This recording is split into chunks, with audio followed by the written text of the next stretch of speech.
Hello function lovers, welcome back to my channel. Last part में हमने देखा था वांग जी वयिंग को गोद में उठाए लिए जा रहा था। वयिंग धीरे धीरे अपनी आंखें खोलता है। उसका गला बुरी तरह सूख रहा था। वो धीमी सी आवाज में कहता है, लांग वांग जी। अपना नाम सुनने पर वांग जी उससे सिर्फ सॉफ्टली कहता है। रात का समय था। वांग जी वयिंग को अपनी गोद में उठाए लिए जा रहा था। बिल्कुल ऐसी शांति छाई हुई थी जैसे पूरी दुनिया में उन दोनों के अलावा और कोई भी ना हो। वयिंग एक बार फिर कहता है, तुम ऐसा क्यों कर रहे हो? वांग जी उससे कहता है, बोलना बंद करो। थोड़ी देर के लिए एक बार फिर बिल्कुल साइलेंस हो जाता है। वयिंग अपना फेस वांग जी की नेक में छुपा लेता है और उससे कहता है, तुमने सुना ना वेन रोहान ने क्या कहा था? मुझे यहाँ तुम्हें जान से मारने के लिए भेजा गया था। वांग जी उससे कहता है, हाँ, पर तुमने मुझे मारा तो नहीं ना? वयिंग एक बिटर लाफ हंसते हुए कहता है, पर पॉइंट ये नहीं है। तुम सच में बिल्कुल अलग हो लांग वांग जी। वांग जी उसे एक अनरीडेबल लुक देता है और उससे कहता है, बोलना बंद करो और रेस्ट करो। वयिंग शांत हो जाता है। एक बार फिर कुछ टाइम के लिए दोनों के बीच बिल्कुल साइलेंस हो जाता है। आखिरकार वांग जी कहता है, मुझे पता है कि तुम्हारे साथ क्या हुआ है। वयिंग कहता है, तुम सब कुछ जान चुके हो? वांग जी कहता है, हाँ, हमें तुम्हारे इस कर्ज को ब्रेक करना होगा। तुम्हारी मेमोरीज वापस आ जाएंगी। तुम उन सारे खोए पलों को अपने लव्ड वंस के साथ बिता सकते हो। वयिंग उससे कहता है, लव्ड वंस? पर मेरा इंतजार कोई नहीं कर रहा है। मेरे पेरेंट्स बहुत लंबे समय पहले मर चुके हैं। वांग जी उसकी तरफ देखता है पर उससे कुछ नहीं कहता। वयिंग कहता है, मुझे नहीं पता कि मेरे पास कितना समय बचा है या फिर मेरे साथ आगे जाकर क्या होने वाला है अगर मैं सरवाइव कर भी जाऊंगा तो। पर ऐसा कुछ है जो मैं तुम्हें बताना चाहता हूँ। पता नहीं मुझे फिर से मौका मिलेगा या नहीं। वांग जी तुरंत उससे कहता है, तुम्हें कुछ नहीं होगा। वयिंग एक बार फिर वांग जी के शोल्डर्स पर अपना फोरहेड रख लेता है और कुछ टाइम बाद उससे कहता है, उस वक्त जो भी कुछ मैंने तुमसे कहा था मैं उसके लिए माफ़ी मांगना चाहता हूँ। वांग जी के फेशियल एक्सप्रेशंस बिल्कुल भी चेंज नहीं होते। वो बस सिंपली हाँ में सिर हिला देता है। ये देखकर वयिंग को हर्ट होता है। वो वांग जी से कहता है, मैं तुमसे ये तो नहीं कह सकता कि तुम मेरी बातों का विश्वास करो, पर मुझे जो कहना था वो मैं तुमसे कह चुका हूँ। ये सब कुछ सच है। ये सच है कि मुझे तुम्हें जान से मारने के लिए भेजा गया था, पर तुम्हें जानने के बाद मुझे सब कुछ रियलाइज़ हो गया था कि तुम लोगों के बारे में जो भी कुछ मुझे बताया गया था वो बहुत बड़ा झूठ था। मेरी नज़र में तुम एक बेस्ट पर्सन हो लांग वांग जी। मुझे तुम्हारे साथ रहकर एक सिंगल रीज़न भी समझ नहीं आया कि मैं क्यों तुम्हें नुकसान पहुंचाऊं। तुम्हें मारने से पहले तुम्हें खुद एक पेनफुल मौत मरना पसंद करूंगा। तो प्लीज़ मेरा विश्वास करो। मैं जो भी कुछ कर रहा था वो किसी के कहने पर कर रहा था। आई एम सॉरी लांग वांग जी। वांग जी अचानक रुक जाता है। वो वयिंग के बालों में अपना हाथ फहराता है और उसे टाइटली हग करते हुए कहता है, वयिंग, मैं ऑलरेडी तुम्हें माफ़ कर चुका हूँ। वांग जी के मुंह से अपने लिए वयिंग नाम सुनकर वयिंग की आंखें खुली की खुली रह जाती हैं। आखिरकार वांग जी को उसका बर्थ नेम कैसे पता था? वो खुद अपने बर्थ नेम के बारे में ऑलमोस्ट भूल ही चुका था। तभी वांग जी कहता है, तुम यहाँ मेरे साथ हो, मेरे लिए बस यही मैटर करता है। वयिंग को पता था कि केवल लांग वांग जी ही इतना इजीली माफ़ कर सकता था। सिर्फ उसी के पास इतना जनरस हार्ट है। वयिंग उसे देखकर इस वक्त रोना चाहता था। उसके अंदर काफ़ी सारी फीलिंग्स चल रही थी। उसने खुद से प्रॉमिस किया कि आज के बाद वो कभी भी लांग वांग जी का विश्वास नहीं खोएगा। चाहे कुछ भी क्यों ना हो जाए, वो लांग वांग जी को फिर से उसे माफ़ करने की नौबत नहीं आने देगा। वो वांग जी को टाइटली हग कर लेता है और उससे कहता है, लानर गगा, क्या तुम्हें पता है तुम इस दुनिया की सारी अच्छाई से मिलकर बने हो। अगर कल मैं मर भी जाता हूँ ना, तो मेरी सोल इसी बात को सुनकर काफ़ी खुश और सेटिस्फाइड होगी कि मैं इस दुनिया का लकीएस्ट मैन था जो मैं तुमसे मिल पाया। वांग जी एक बार फिर रास्ते में रुक जाता है और वयिंग के लिप्स पर एक सॉफ्ट किस करता है। दूसरी तरफ सई टाउन में सारी रिचुअल्स चल रही थी। सुजुई नर्वसली राइट एंड लेफ्ट बार बार चल रहा था और हंगुन जिनका इंतजार कर रहा था। उनका किसी को भी पता नहीं चल रहा था। सेरेमनी के टाइम वो मिसिंग थे। सुजुई और जेंगे ने केवल वांग जी और लान चिचैन को आपस में बात करते हुए सुना था। वो लोग ऐसा करना तो नहीं चाहते थे, पर हंगुन जिन के स्ट्रेंज बिहेवियर पर उन्हें उनकी परवाह हो रही थी। दोनों की बातें सुनने पर उन्हें एक आइडिया तो हो गया था। हंगुन जुन ने अपने भाई से एक ट्यून प्ले करने के लिए कहा था, जिसके लिए उन्होंने साथ में रिहर्सल की थी। जेवुजुन सेरेमनी में उस ट्यून को प्ले करने वाले थे। वांग जी फाइनली क्लाउड रिसेस वापस आ चुका था। वो जिंगशी में वयिंग को लेकर आता है और उसे सीधा बेड पर लिटा देता है।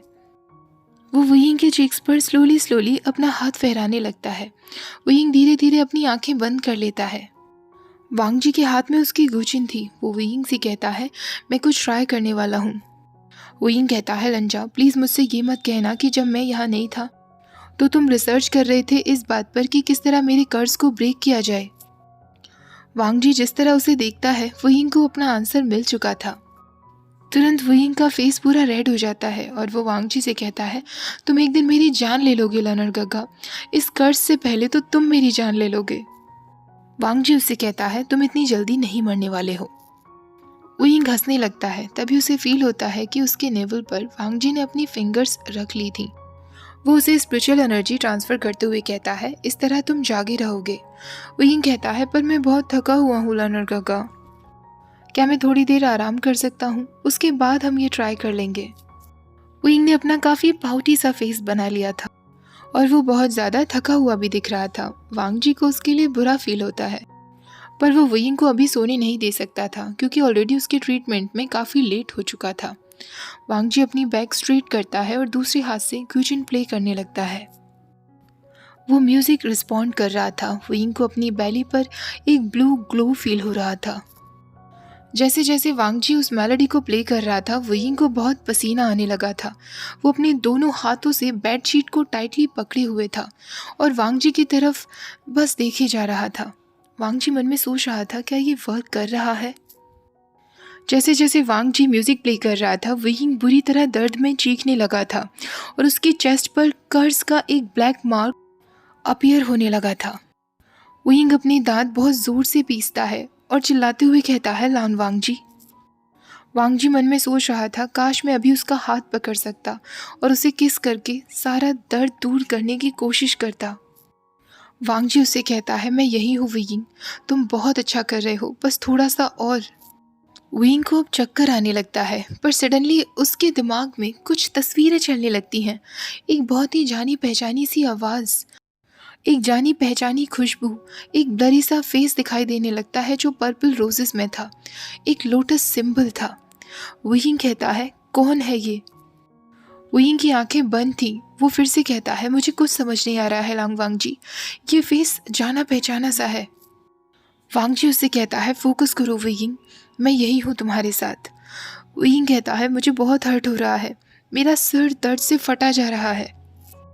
जल्दी ही वांग जी गुचिन प्ले करना बंद कर देता है। वयिंग गहरी गहरी सांसें लेता है। जब वो अपनी आंखें खोलता है तो उसके सामने लांग वांग जी था जो उसकी तरफ ही देख रहा था। वयिंग अपनी बाहें उसके लिए फैलाता है। वांग जी तुरंत उसे गले से लगा लेता है। वो धीरे धीरे वयिंग के ऊपर ही आ जाता है। उनके फेस अब ऑलमोस्ट टच हो रहे थे। वांग जी कहता है, अगर अभी तुम्हारा कर्ज ब्रेक नहीं हुआ है तो मैं फिर से ट्राई करूंगा, जब तक करता रहूंगा जब तक ज़रूरत पड़े। वांग जी फिर से अपना गुचिन हाथ में उठाने वाला था, पर वयिंग उसे टाइटली पकड़ लेता है और उसे अपने नज़दीक रखते हुए कहता है, नहीं, बस यही रहो मेरे पास। वांग जी ऐसे ही वयिंग के ऊपर लेटा रहता है और उसके बालों को धीरे धीरे सहलाता रहता है। कुछ टाइम बाद जब वयिंग को थोड़ा ठीक फील होता है, वो सॉफ्टली कहता है, लर्नर गग्गा, तुम्हें याद है लास्ट टाइम जब हम दोनों साथ में सोए थे और हम दोनों इंटीमेट हुए थे? मुझे उसके बाद बहुत अच्छा फील हुआ था। ऐसा लगा था जैसे मेरी एनर्जी वापस आ गई हो। तो अगर आप चाहते हो कि मैं एकदम ठीक हो जाऊं तो शायद हम वो ट्राई कर सकते हैं। ऐसा कहकर वो वांग जी के लिप्स पर किस कर लेता है, जिससे वांग जी एकदम पैरालाइज्ड हो गया था। वो गहरी सांस लेता है। वो वयिंग के फोरहेड से बाल हटाते हुए कहता है, बताओ तुम क्या चाहते हो, मैं करूँगा। वयिंग तुरंत अपने लेग्स स्प्रेड कर देता है, वांग जी को अपनी तरफ खींचता है और उसे किस करते हुए कहता है, मैं अभी के अभी तुम्हारे साथ इंटीमेट होना चाहता हूँ गगा। चाहे मेरा ये कर्ज ब्रेक हो या ना हो, चाहे ये बॉडी सब कुछ झेल पाए या ना झेल पाए, मैं चाहता हूँ कि तुम मुझे मेरी आखिरी सांस तक। इससे पहले कि वयिंग कुछ और कह पाता, वांग जी उसे किस कर लेता है, एक वाइल्ड किस। उसकी नॉनसेंस बातों को शांत करने के लिए वयिंग तुरंत मोर्निंग करने लगता है। वांग जी उसे हॉट किस कर रहा था। वो वयिंग के चीक्स को पकड़ते हुए कहता है, एवरी डे। वयिंग उससे पूछता है, एवरी डे? तो वांग जी उससे कहता है, तुम जियोगे और हम दोनों हर रोज़ इंटीमेट होंगे। वुयिंग कहता है तो तुम इसी तरह मुझे डेली हेल्दी रखने वाले हो लर्नर गगा, क्या तुम प्रॉमिस करते हो? वांगजी उससे कहता है हाँ मैं प्रॉमिस करता हूँ। ऐसा कहकर वो वुयिंग के रोब्स निकाल देता है और अपनी भी वाइट रोब्स निकाल देता है। तभी वो अपनी इनर स्लीव्स में से एक बॉटल ढूंढने लगता है जो ऑयल की बॉटल थी, जिसे देखकर वुयिंग कहता है हाँ गुंजन, तो आप इस तरह प्रिपेयर्ड होकर आए थे, प्लीज़ मना मत करना, तुम पहले से ही ये सब करने का प्लान कर रहे थे ना, इसलिए तुम्हारे पास ऑयल भी है। वांगजी कोई जवाब तो नहीं देता, पर उसके ईयर्स एकदम रेड हो जाते हैं और वो अपनी आंखें भी झुका लेता है, और इस साइलेंस ने ही वुयिंग को अपना आंसर दे दिया था।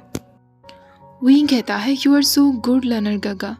वुयिंग अपना शेमलेस माउथ बंद ही नहीं रख पा रहा था।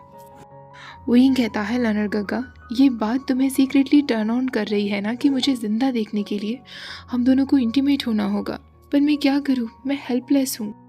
वांगजी भी उसके साथ अब मर्सीलेस हो गया था। काफ़ी टाइम तक जब वुयिंग के लिए भी बर्दाश्त करना थोड़ा मुश्किल हो जाता है, वो वांगजी से रुकने के लिए रिक्वेस्ट करने लगता है। वांगजी उससे कहता है तुम्हें अपने वर्ड्स याद हैं? वुयिंग कहता है मुझे कैसे याद होंगे, मैं इतनी सारी बातें कहता हूँ, मुझे कुछ ही चीज़ें याद रहती हैं। वांगजी कहता है लास्ट टाइम तुमने कहा था कि नेक्स्ट टाइम अगर तुम मुझसे रुकने के लिए कहो तो मैं बिल्कुल भी ना रुकूं। वुयिंग गहरी सांस लेते हुए कहता है यस गागा, मुझे सब कुछ याद है और मैं चाहता भी नहीं हूँ कि तुम रुको। बस वांगजी को यही सुनने की ज़रूरत थी, और उसके बाद तो वुयिंग की पूरी बॉडी जैसे शेक कर रही थी। ओके गाइस, आज का पार्ट मैं यही ख़त्म करती हूँ। अब इस फैन फिक्शन का एक लास्ट पार्ट रह गया है जो मैं कल शेयर कर दूँगी। वीडियो अच्छा लगा है तो प्लीज़ वीडियो को लाइक शेयर, चैनल को सब्सक्राइब करना मत भूलिएगा। Thank you for watching, bye bye.